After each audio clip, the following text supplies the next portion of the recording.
What if I tell you that 2025 was one of the most important years in gaming and that big changes happened right in front of your eyes without you even noticing? You would maybe say I'm crazy, and while you're right to a certain extent, I would even go as far as to say that you are the reason for that. But to understand what actually changed and how it's our chance to be part of that, we first need to take a close look at some important numbers and the games that came out this year. To get this right out of the bat, the gaming industry isn't really dying. It's not even in trouble. Revenues have constantly increased since 1985, and financially, this industry is doing better than ever. In fact, the gaming industry generates 5 to 10 times more revenue than the film and music industry, depending on the source. And still, news of massive layoffs, closing studios, and cancelled games were somewhat omnipresent in the last couple of years, and quite honestly, they felt kind of worrisome. And to put the numbers in perspective, while the industry is constantly growing, that's mostly because of the mobile games, whether we like it or not. The PC and console segments don't have anywhere near the increase in revenue. The reason for all that? A lot of different wrong decisions by big studios. Developing games got more expensive over the years, and with that comes a bigger financial risk for AAA studios.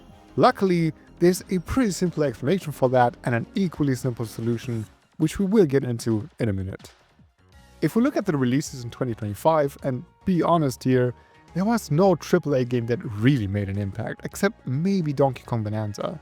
2022 had Elden Ring, 23 had Tears of the Kingdom, and last year we got Final Fantasy VII Rebirth. But this year is different. Don't get me wrong, there are some good AAA games this year, but things look different. One quick look at Metacritic shows that the best games didn't come from AAA studios, but from indie devs. Half of the best 20 games of the year are indie games, with very high ratings. If you count out the Switch 2 releases from Breath of the Wild and Tears of the Kingdom, the 5 best games are indie games with ratings over 90. Admittedly, that doesn't mean anything by itself, because if no one plays your game, no matter how good it isn't really able to make an impact. But we got masterpieces like Hades 2, Clair Obscur, and Silksong, all of which achieved impressive numbers on Steam alone. The success of these games shows us two things. The first is scale. Games don't always need the scale of AAA productions. If any year in the history of gaming made clear that players are more than happy with games with a lower production value, then it's 2025. Of course, there will always be players that think bigger is better, and you know what?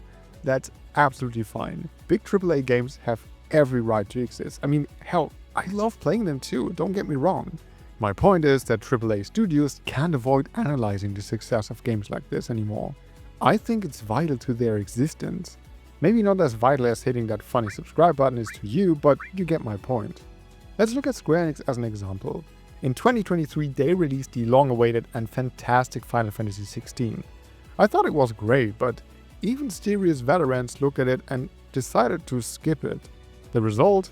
3.5 million copies sold as of March 2025. Still an impressive number, but not for Square, as they declared it a financial disappointment. At the same time, the Final Fantasy Pixel Remaster Collection sold over 5 million copies as of March 2025.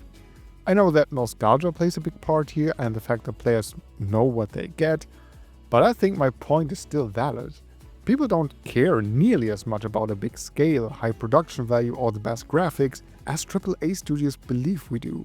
Games without realistic graphics, best animation or craziest open worlds are still in very high demand. Like I said, this is just one thing that the success of these indie games shows us. The second has to do with price. No other year sparked the debate about prices in gaming like 2025. The Switch 2 costs $450, Mario Kart World is $80, and there are a lot of people saying that both of these Nintendo releases aren't really worth it. And overall, games got more expensive in the last couple of years. But that's no surprise because, like I said, the production costs get higher and higher, and marketing isn't cheap either. These were the negative news about prices, but we also got news that made us go, we all couldn't believe a game like Clair Obscur cost only $50, and Team Cherry left us all speechless when they announced that Hollow Knight Silksong only cost $20. I'm sure we all would have been willing to pay more for both of these games because they were so great. One thing is for sure though, in a world in which everything gets more expensive, We still want to continue our favorite hobby. No, not that one. Yes, this one. That makes game prices increasingly important.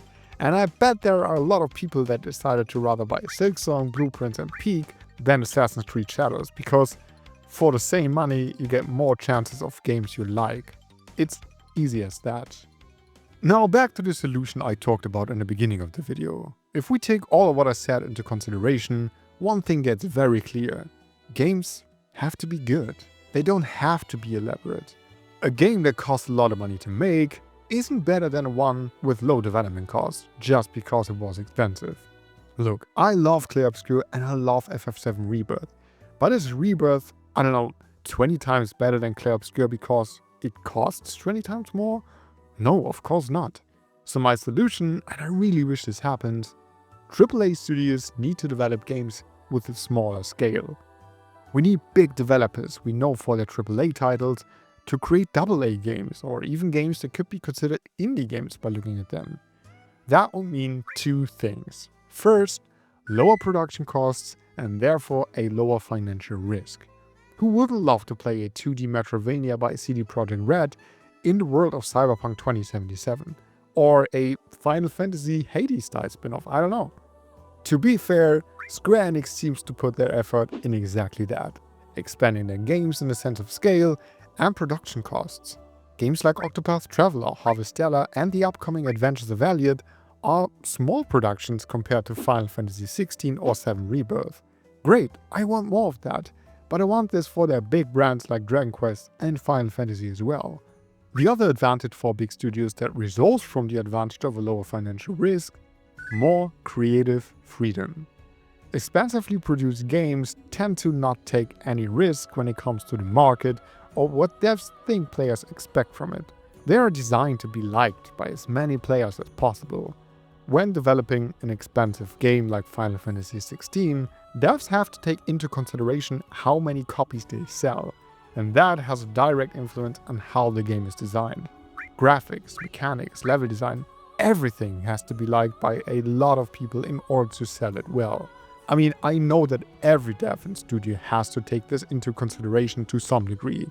But I would say a lower financial risk means devs can try out stuff, be more creative, create graphic styles we've never seen before, or implement unique mechanics. Obviously, I'm not a game developer, so I don't know exactly how the financial risk of every single studio or solo dev is out there. But if you are a team of 3 making a game that costs 2 million to develop, this is a lower financial risk than creating something that costs 20 million, right? Other studios have done this successfully for a while now, like Neon Falcon. The Trade series is a big success, and they release a AA 60 to 80 hour JRPG almost every single year, and fans love them. It's now one of the most beloved JRPG series on the market, and I think more devs should do that. My conclusion is this: while AAA studios develop $80 games with a high financial risk, buying these games becomes a higher risk for us players. Everyone hates the feeling of buying an $80 game and dropping it after 2 hours because it just isn't fun, or worse, broken. And often they're not fun because they're nothing special. They feel samey or lack any nuance to make them special, or at least different. At least that's what I think. AA and indie games tend to be more creative in their game design, and because they often only cost $50 to $30, it's less of a financial risk for us players to buy them. That's exactly what I meant at the beginning of the video. That's why the best games of 2025 are indie games. Silksong hit us like no indie game before. Clear Obscure kinda revolutionized turn-based combat, Hades 2 managed to improve a seemingly perfect formula, and Blueprints took roguelikes and puzzle games to a whole other level. And look at the numbers again. The numbers of players are insane. That's what I meant when I said you are the reason for that change. You bought these games and you talked about them online. You are part of their success story. Their success is proof of what gamers want. And it's not even entirely about scale and production costs, although I talked about this the whole time. It's about creating something unique, something creative, and something that makes us feel other things than the frustration of paying $80 for 2 hours of fun and the experience of watching the game uninstall. So dear AAA studios, create smaller games. And dear indie devs, keep doing exactly what you're doing. Your games are currently shaping the gaming landscape with your creativity and uniqueness. You have the power to change gaming and provide us with the unique experiences that made us fall in love with video games in the first place.